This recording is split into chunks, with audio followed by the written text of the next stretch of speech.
Give it a couple beats.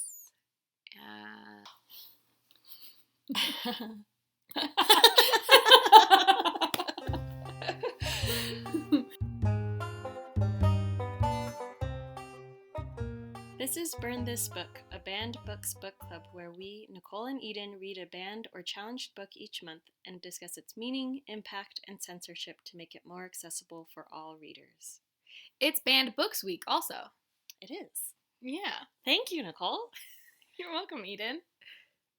We're releasing this podcast during Banned Books Week 2022. We'll dive into why we're doing this project.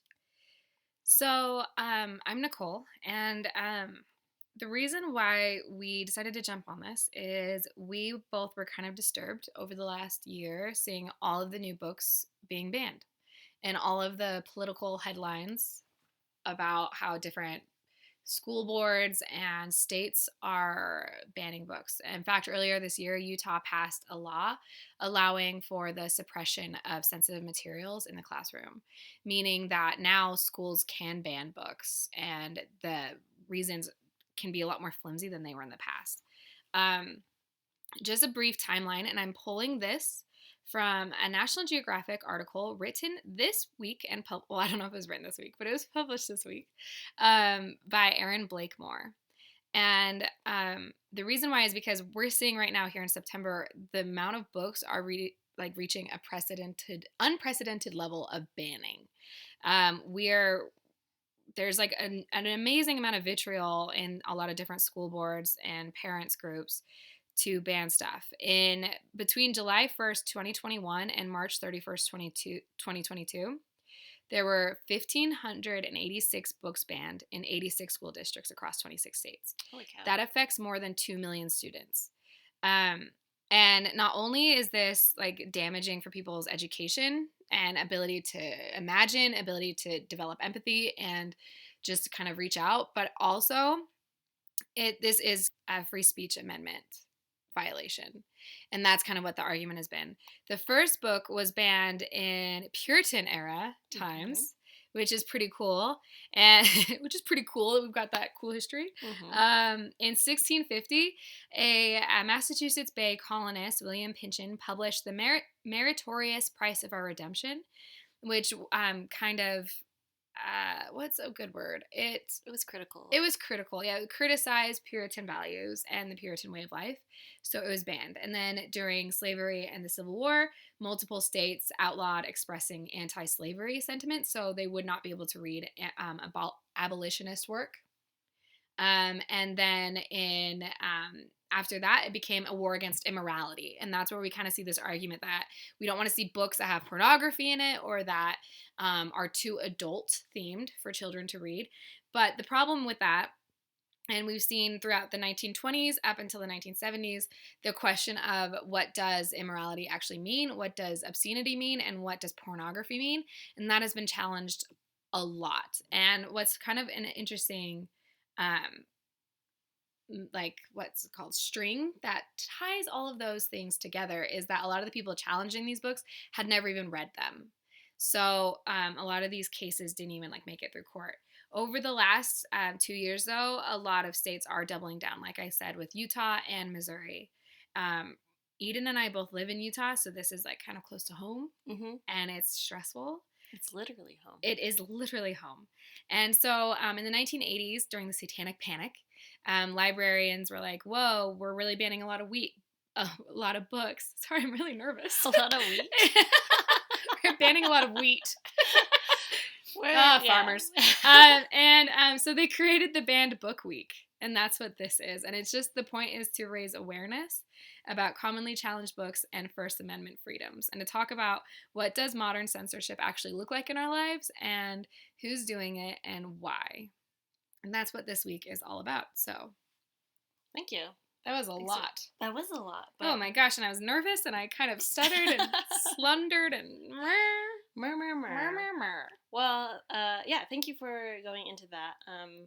And for the same reasons that the Library Association put together the Banned Books Week is the reason why we're putting together this podcast. I have another reason that I want to bring up, Ooh, please. which you're aware of. It's news to me. I don't even know you. But the main one is the reason why we're doing a book club format is because I want to help parents like myself understand the books that are being banned, and like walk through that process of literacy and like being. I know it gets nerve-wracking. It does. Oh, it does. we're bad podcasters. The literacy. But yeah, literacy. Thank you. You're welcome. Why are we so nervous this time? It's because it's daylight. Oh, it's we can hide our sins in the nighttime. I'm gonna play games on my phone while I figure this out. Thank you. So I found out that nationwide, on average, 79% of American adults are literate in 2022. But of that 79% literate adults, 54% of them have a literacy below 6th grade level. And do you know what's 6th grade level? Harry Potter and the Sorcerer's Stone. Whoa. And that's a popularly challenged book. Yeah, it is. It is. So my hypothesis, and like another reason why I'm coming at this, coming at you with this podcast aggressively too, is to help bridge that gap between what I'm theorizing is low literacy levels and book bannings. Mm-hmm. And I think a way to do that is to guide people through books. Go ahead. You said something earlier around, shoot. Oh my gosh. Oh, about the court cases. Court cases. How each time it was challenged. In the court cases you realize that, or in the court cases people realize that parents weren't actually reading these books. They were just afraid of them. Or they've been fed pieces of these books that were taken completely out of context. Mm-hmm. And so, if you read a page in a book out of context, maybe it's like it's not even the message of the book. Mm-hmm. So this podcast for me is a way to, for myself as a parent, read these books that my child will read eventually. Mm-hmm. So that I am better equipped to talk to her about them when she's older. Yeah. Because she's 2 right now, so I've got a long time. You've got a healthy amount of time. I've got a healthy amount. Yeah. Well, maybe I could talk to her about some of the children's books that are on our banned books list. But, absolutely. To follow up with that, if you don't mind me adding something. So one of the really interesting court cases that had to do with this, I'm just making sure I've got all the correct things, was trying to ban the book Ulysses by James Joyce, which is a really complicated, difficult book to read. It was published in 1922, the book Ulysses. In 1920, a periodical published a part of the book which contained a masturbation scene. And people were really disturbed. So the Manhattan District Attorney received like all these letters of complaint. And the people who were going to publish it were sued. And the court convicted and fined the publishers after a trial in which one of the judges stated that the novel seemed like the work of a disordered mind. One of the most brilliant literary minds in the world. And that stopped the publication of Ulysses in the United States for over a decade. Wow. Because, and I, like, clearly that judge had not read the book. Mm-hmm. It was a scene taken out of context. Yeah, so that's like a really great example of that. And they used it and said it was obscene, therefore the First Amendment did not protect it. Mm-hmm. Those conversations are really important to have, and that conversation about, like, are people reading this in context and with an understanding of, the time it was written and what the author was trying to say. Mm-hmm. Because that misunderstanding has banned and burned a lot of books. Yeah. And I believe a lot of the book challenges happen in school libraries, which we've talked about this before in our personal lives, where schools are the safest places to read these books because you have adults guiding that the young children and helping them understand what they are reading. So sure, they're reading maybe something on the surface that seems to be just about witchcraft. But if you dig into it, Harry Potter is the hero's journey, as most books are. But. Yes. There's a lot there. I mean, I remember the first time I read Beloved by Toni Morrison was in a high school AP English class. And if I had read that on my own the first time, I think it would have been overwhelming for me because it is a heavy book and there's a lot there. But reading it with a class where we could ask questions and listen and try to pick it apart together gave me the tools to be able to read more of Toni Morrison's work with so much love and compassion. And she has opened up an entire world for me of empathy, of strength, of all these things. And I look at my country differently and I feel accountable for the information I know. And I really am trying to do more of an anti-racist work within myself so that I can benefit my community and that my community also will look different than it would have before Toni Morrison. Mm-hmm. And I think that's the gift of reading things in school. And that's the gift of having that guide, like Eden said. Yeah. So come celebrate Banned Books Week with us this week. Not celebrate, come recognize Banned Books Week. We're celebrating these books getting banned. This podcast takes a terrible turn. Yes. Burn them. Burn this book. Burn this book. Cosplaying. Yeah. It's extremist. We love it. So we've actually recorded 4 episodes by now.